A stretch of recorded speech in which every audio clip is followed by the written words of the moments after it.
हमारे चैनल को सब्सक्राइब करके बेल आइकन को जरूर प्रेस कीजिए। आप कभी अपने फ्रेंड्स के साथ गोवा ट्रिप पर जाकर छपाक करने का मन करता है? क्या आपका भी आईफोन 14 खरीद कर मिरर सेल्फी लेने का मन करता है क्योंकि सेफ दिखना चाहिए फोटो में? क्या आप कभी महंगे क्लब्स में जाकर इंस्टाग्राम पर फ्लेक्स करने का मन करता है? क्या आपको भी आज गाड़ी तेरा भाई चलाएगा बोल के पेट्रोल जलाने का मन करता है? अगर हाँ तो मुझे ये बताओ कि आपको रोक क्या रहा है? लेट मी गेस, पैसे, है ना? आपको पहले तो अपने घर का रेंट भरना है, फिर आपको कार या बाइक की EMI भरनी है, फिर बिल्स भरने हैं, फिर गर्लफ्रेंड या बीवी के खर्चे उठाने हैं, अगर दोनों हैं तो दोनों के खर्चे उठाने हैं, और भी बहुत सारी चीजें हैं, मैं समझता हूँ। और सबसे बड़ी दिक्कत तो ये है कि आप अंबानी के घर पैदा हुए हो, अंबानी के नहीं। अंबानी के घर पैदा होते तो क्या ही बात होती, लेकिन हो गए अंबानी के घर पैदा, तो अब क्या कर सकते हैं? अगर सच कहूँ तो अंबानी के घर पैदा होना ब्लेसिंग इन डिस्गाइज हो सकता है। आपके पास पैसे कम है लेकिन खर्चे ज्यादा है, तो यहाँ पर लाइफ आपको 2 ऑप्शंस देती है, जैसे मॉर्फियस रेड या ब्लू पिल को ऑप्शन देता है। पहला, हम एक बार जीते हैं एक बार मरते हैं बोल के सारे पैसे मजे में फूक दो और बाकी के 20 दिन सैलरी का वेट करो। दूसरा, पंकज उदास बन के अपने आप को आइसोलेट कर दो, सबसे अलग हो जाओ, अपने सारे बिल्स क्लियर और ये दुनिया ये महफिल मेरे काम के नहीं सॉन्ग पर वाइब करो। व्हाट इफ आई से एक तीसरा ऑप्शन भी है जो आपको उन लोगों के क्लब में शामिल कर सकता है जो फाइनेंशियली फ्री हैं, अपनी लाइफ आजादी से जी रहे हैं, और ये हो सकता है कुछ टाइमलेस प्रिंसिपल्स की मदद से। और ये टाइमलेस प्रिंसिपल्स कोई हैरी पॉटर की जादू की छड़ी की तरह नहीं है कि आपने विंगार्डियम लेवियोसा कहा और आपकी किस्मत बदल गई। लाइफ के किसी भी एस्पेक्ट को चेंज करने के लिए मैक्सिमम एफर्ट्स लगते हैं, लेकिन एक बार जब चीजें मोमेंटम पकड़ लेती हैं तब ये पीस ऑफ केक बन जाता है। टोटल मनी मेकओवर के ऑथर डेव राम से कहते हैं कि अगर आप उन लोगों के क्लब में आना चाहते हो जो अपनी लाइफ में जो चाहते हैं जहां चाहते हैं वहां पैसा खर्च कर सकते हैं, जहां चाहे वेकेशन लेके जा सकते हैं, डिजाइनर कपड़े पहन सकते हैं, महंगे गाड़ियों में घूम सकते हैं, तो आपको बाकी ज्यादातर लोगों जैसा एक्ट करना बंद करना पड़ेगा। ऑथर कहते हैं you must live like no one else right now so that you can live like no one else later, जिसका सिंपल मतलब यह है कि stop acting like mediocre people. Author कहते हैं कि फाइनेंशियल फ्रीडम अचीव करना सिंपल है लेकिन इजी नहीं, क्योंकि financial freedom depends on 80% of your behaviour and 20% on your knowledge. आज के वीडियो में मैं आपके साथ टोटल मनी मेकओवर बुक से 5 ऐसे टाइमलेस प्रिंसिपल्स शेयर करने वाला हूँ जिन्हें सीख कर आप अपने एग्जिस्टिंग बिहेवियर को चेंज करके उन लोगों के क्लब में शामिल हो सकते हो जो फाइनेंशियली फ्री हैं। तो बिना किसी डीले के हम डायरेक्ट आते हैं काम की बात पर। नंबर 1, नो मोर प्रिटेंडिंग। अगर आप किसी फ्रॉग को उबलते हुए गर्म पानी में डाल दो तो वो तुरंत छलांग मार के बाहर आ जाएगा, पर वहीं आप उस फ्रॉग को रूम टेम्परेचर के पानी में डालो तो वो उसमें आराम से तैरेगा।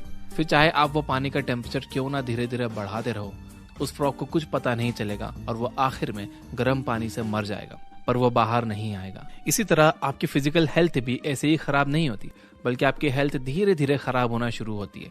आपके अनहेल्दी डाइट एंड एक्सरसाइज ना करने की वजह से आपके बॉडी में बहुत माइनर चेंजेस आना शुरू होते हैं जिन्हें आप जल्दी नोटिस नहीं कर पाते हो, जिसके बाद आप ये छोटी चीजों को इग्नोर करके अपनी नॉर्मल लाइफ जीते रहते हो, जो फ्यूचर में आपके हेल्थ को बर्बाद कर देता है। ये सिमिलर कॉन्सेप्ट आपके फाइनेंसेस में भी अप्लाई होता है। ऑथर डेव राम से कहते हैं कि आपके फाइनेंसेस को अपनी फिजिकल हेल्थ जैसे ही ट्रीट करना चाहिए।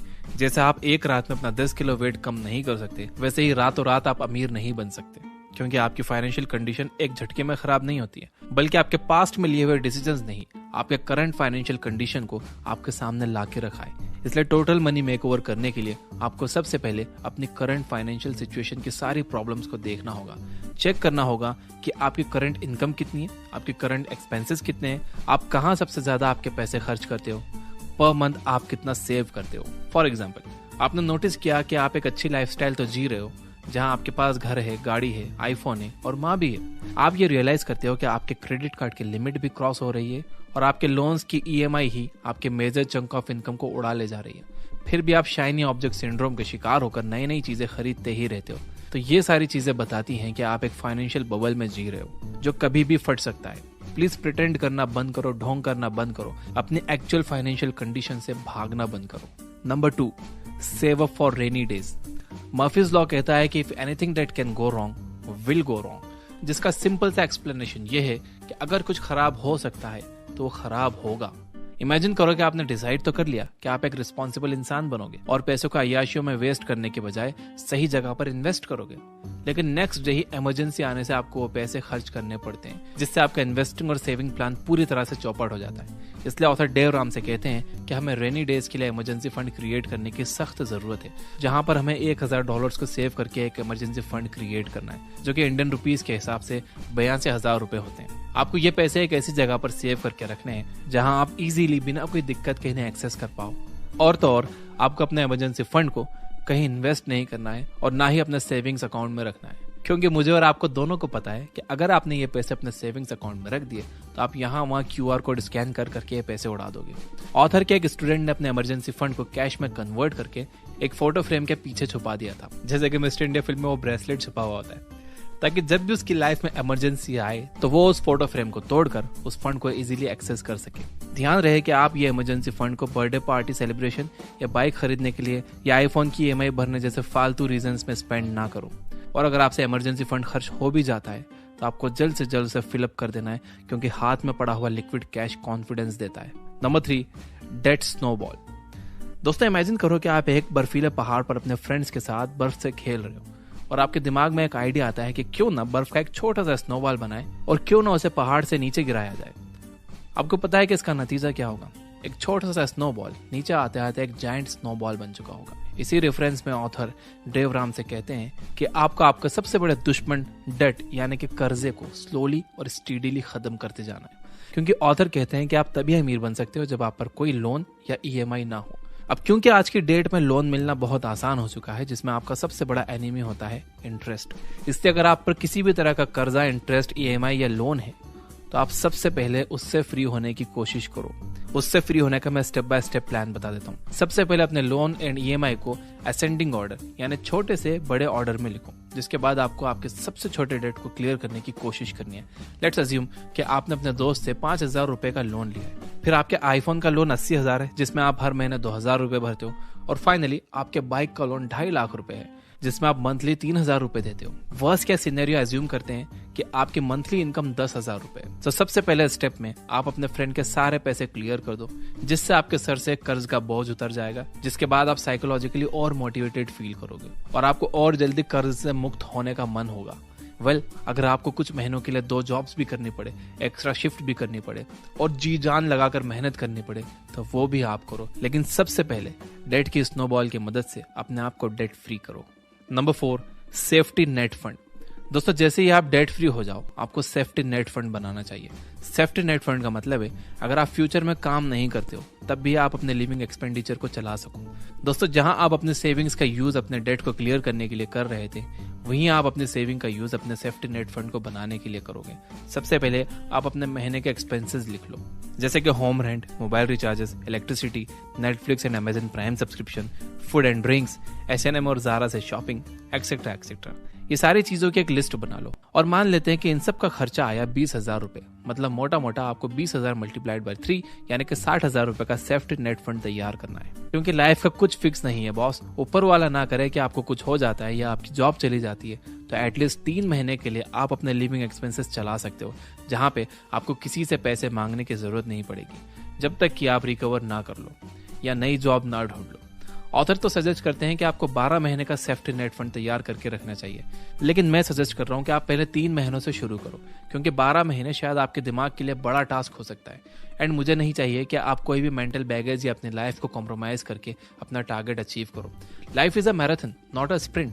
Take it slow, take it easy and enjoy the process. Number 5, juice पीवानू, कैरम रमवानू, मजा नहीं लाइफ। दोस्तों, आपने ये कहावत तो सुनी होगी, all work and no play makes Jack a dull boy. अब ऑथर सिर्फ ये नहीं कह रहे हैं कि आप अपना पूरा दिन डेट क्लियर करते रहो या अपना इमरजेंसी फंड बनाते रहो, but all that author is saying कि फाइनेंशियली फ्री होने के लिए आपको बस कुछ हर्डल्स पार करने हैं, जिसके बाद आप जो चाहो वो कर सकते हो। फिर चाहे वो बीच पर बैठकर सनग्लासेस लगाकर मोजिटो सिप करते हुए नेताओं की बुराई करना ही क्यों ना हो। ऑथर कहते हैं कि अगर आपको फाइनेंशियली फ्री होना है तो आपको आपके इनकम का 15% इन्वेस्ट करना चाहिए। ऑथर का थॉट प्रोसेस ये है कि आप इंजॉय करो, आपको जैसा जीना है जियो, बट ये सारी चीजें कर्जे में डूबे रहकर या लोन भरते भरते मत करो। एक बार हर्डल से अपने आप को फ्री कर लो और फिर रेगुलरली जब अपनी इनकम का 15% इन्वेस्ट करते करते आपको अपनी करंट इनकम से ज्यादा रिटर्न्स आने लगे, तब आप फाइनेंशियली फ्री हो जाओगे और जो आपके बड़े बड़े शौक हैं वो भी आप पूरे कर पाओगे। अब इस वीडियो को हम एक छोटी सी कहानी से समराइज करते हैं। CID versus David Goggins versus Sherlock Holmes. एक बार 3 पिग्स अपने आप को लॉयन से बचाने के लिए अपना घर बनाने लगते हैं। पहला पिग आलसी था, तो उसने घास से अपना घर बनाया। लॉयन वहां आया और घास को फूंक मारी, पूरा घर उड़ा दिया और शांति से बैठकर पिग को एंजॉय किया। दूसरा पिग थोड़ा एम्बिशियस था, उसने लकड़ी का घर बनाया। जिसके बाद लॉयन वहां आया, उसने सीआईडी के दया को याद किया और दरवाजा तोड़ दिया। और फिर क्या था, एज यूजुअल शांति से बैठकर पिग को एंजॉय किया। तीसरा पिग कुछ ज्यादा ही एम्बिशियस था, उसने सीमेंट एंड ब्रिक्स का यूज करके एक बहुत मजबूत घर बनाया। लॉयन वहां पे गया, उसने दया को याद करके दरवाजा तोड़ने की कोशिश की, लेकिन घर अंबुजा सीमेंट का बना हुआ था। लॉयन का मुंह टूट गया। लॉयन भी डेविड गॉगिंस के वीडियोस देखता था। उसने सोचा कि हार नहीं माननी है, फिर खड़े होंगे, फिर लड़ेंगे। तो उसने इस बार अपनी अकल का इस्तेमाल किया और वो चिमनी से घर में घुस गया। बट वो पिग ओवर एम्बिशियस था, तो वो अपने फ्री टाइम में शर्लॉक होम्स और मनी हेस्ट जैसी मूवीज देखता था। तो उसने उससे कुछ तो सीखा होगा।